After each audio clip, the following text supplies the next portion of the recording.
Good morning, beautiful people. In the last video where I uploaded my takes on the significance of modern guitar, there were loads of comments stating that modern guitar is nothing new or that no one enjoys it, which is obviously not the case. Sure, it's arguable whether or not it's revolutionary, but it's definitely impactful. So we're just gonna cut the line there. Across the comments from that video, most of them being pretty insightful, so thank you. There were a few that recommended some modern guitarists from that earlier time period that I hadn't yet come across. So I picked a few names from those that were mentioned to listen to, so I have a better picture of what 60s modern guitar sounds like outside of the prominent, well-established names. Several of you guys mentioned Robert Fripp, with one person claiming him to be the godfather of modern guitar, and I've actually never heard that name, so we're gonna start there. So the first one we have is Robert Fripp, circa 1979, Frippertronics. This is Frippertronics.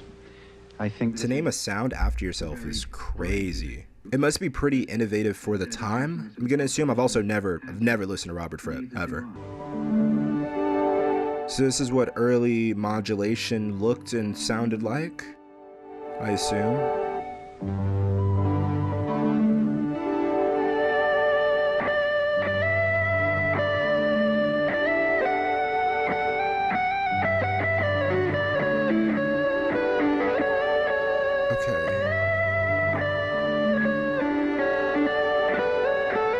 So I think it's a tape reel and it's looping, I'm assuming. I'm not entirely sure if the modulation is coming from that wheel itself or if he has like an external pedal that's actually processing that modulation sound. But first off, it's a crazy rig, and you can tell like off the bat that clearly bro is thinking outside the box.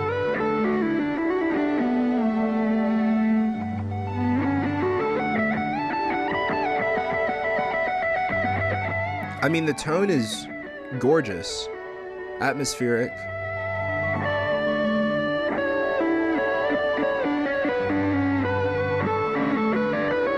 And the vibrato on that sounds wonderful.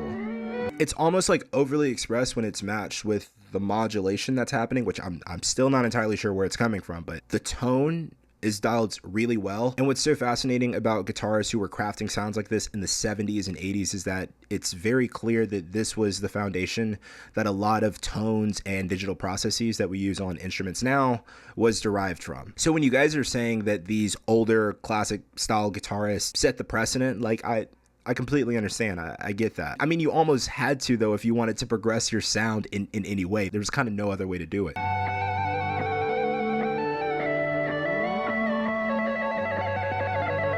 All right, cool. So I get a good idea of what he's going for with this technique and device that he's using here. And I'm assuming that's real. That's a huge question mark. I need to check on that. What I've noticed about 60, 70, 80 styles guitarists, especially ones that did a lot of individual acts, the whole idea was creating the atmosphere, right? So when you think about how audiences actually enjoyed and indulged in these individual acts from artists, they're going to an auditorium or an arena and they're listening to them play. So the emphasis is very heavily placed on building a soundscape and an atmosphere for the audience that's there. So it makes sense just from that aspect why music overall had more passion and feel intertwined into its sound as opposed to today. I'm just tossing some theories out. All right, I have this other video which is Robert Fripp string quintet, so let's check this out. Yeah, so same thing again, like huge soundscapes. I mean, this sounds massive. Almost like a swell way it's processed. Yeah, so super wide and spacey. And one thing I would never even argue is that a lot of guitarists from that time period, they knew how to articulate notes in a way that could be emotionally interpreted well, and they also understood interval relation. I know that's a really common one across guitarists from this time. It's beautiful.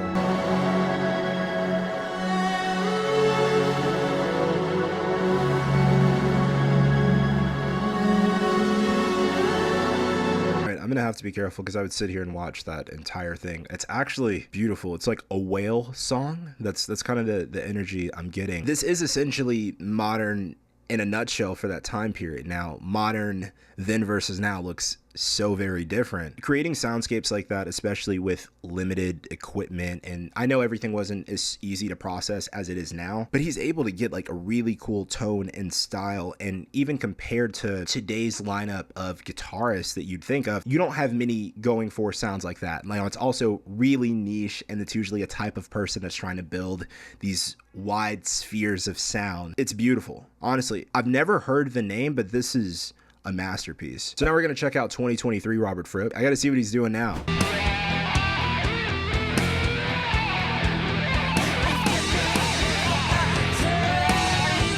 Yeah, this is nothing we haven't seen before, but it's actually pretty impressive to know that he's able to create these huge, breathtaking sounds, and he's also able to shred, which seems like everyone was able to during that time. I guess it was kind of the criteria for being a guitarist. I mean, certainly Robert Fripp was innovative, especially if you're marking him by the metric of building sounds and soundscapes. I mean, and apart from some productional technicalities, the actual playing itself isn't overtly technical. It's pretty tamed, but the way he's actually producing it and sequencing it is kind of where a lot of those technicalities lie. It doesn't take a genius to say that his playing style isn't the most virtuosic, but clearly that isn't the mission or what he's going for. But the intention in note selection and how he's playing them is kind of what goes this long way in creating a sentimental musical expression. Honestly, Robert Fripp, chef's kiss. I appreciate you guys recommending that. Next, we're going to take a look at, honestly, one of my favorite players from that time, Beck.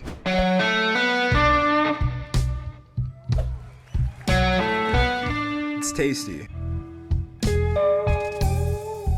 With the thing I was talking about earlier with how people conglomerate to hear these styles of music, I mean, he's playing in a lounge. There's a lot of classic rock guitarists whose music was kind of oriented for that setting, which would have a huge influence on the type of music they play and how they express it.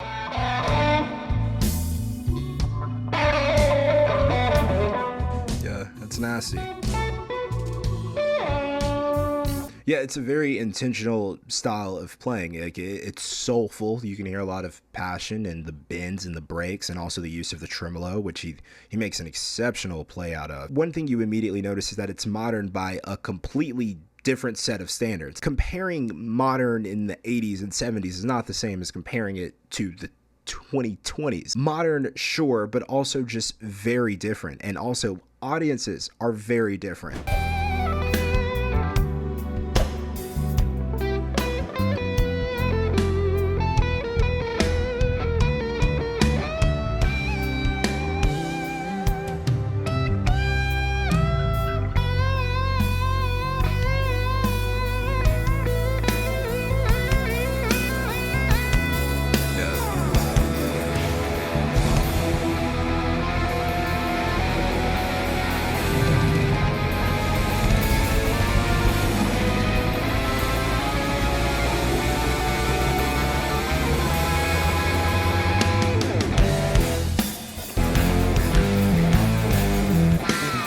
Technical fluency is all there.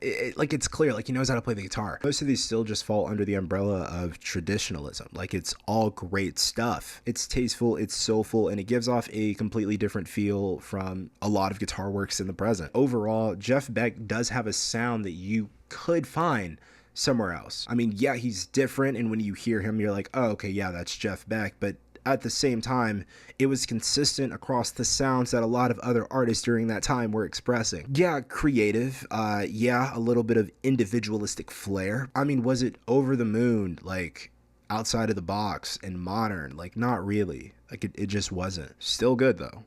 Still good. So the last one I wanted to look at was Allan Holdsworth, which is a name I've actually come across quite often, but I'm not super familiar with his style. I may have listened to him a handful of times throughout my life. We're going to see what he's working with. Jazzy.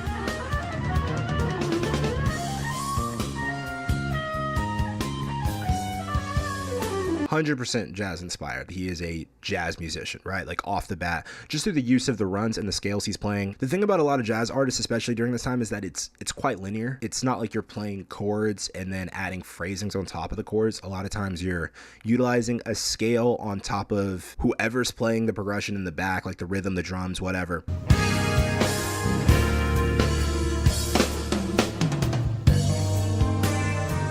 I love how minimal tapping was utilized then. Today you have people just like, and back then it was such a sensual accent to put on your melodies. Like you play the chord and a light little tap to just like add some flavor. Allan Holdsworth honestly is clearly a go.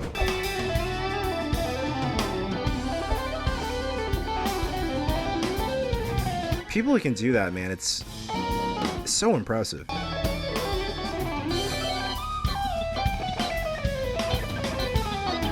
All right, so one thing to note about Allan Holdsworth specifically is that it's a very traditionalistic style of musicianship. And by that, I'm saying that he has like this impeccable understanding and relation of no intervals and how those relationships influence the balance along a progression. There's tension, there's a push and pull. I can 100% understand why someone would favor a style such as this over today's popular sounds. Because to state it flatly, they're two separate time periods. Like the music is quite different. And honestly, if you grew up during this time or have a stronger bias towards this style of music, it would make perfect sense why you would prefer it. What's popular musically between then and now is just so contrasting. You're not going to get the same thing now as you did back in the 60s, 70s, 80s. To summarize my thoughts, like you have to keep in mind, if guitarists today were to continue to make music that shared these overarching foundations, no one would stand out.